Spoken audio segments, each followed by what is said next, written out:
আমার জন্ম এই এলাকায়, এই এলাকায় আমি বড় হয়েছি।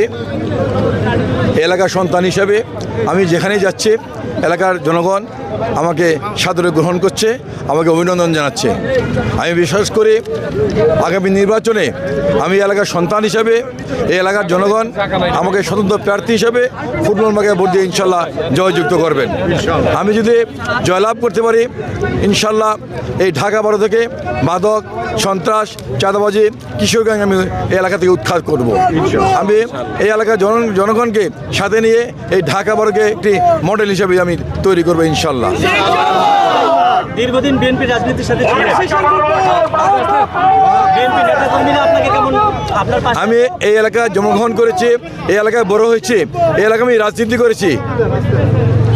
আমি এই এলাকায় প্রায় 43 বছর উপরে রাজনীতি করছি।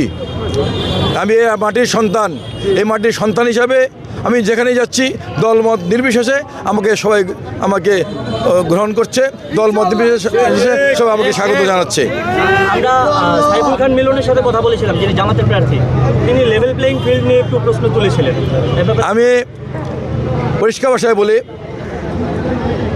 5ই আগস্টের পরে আপনারা জানেন, জুলাই আগস্টের পরে অনেক থানা লুট হয়েছে, অনেক অস্ত্র লুট হয়েছে, এগুলো উদ্ধার করা হয়নি।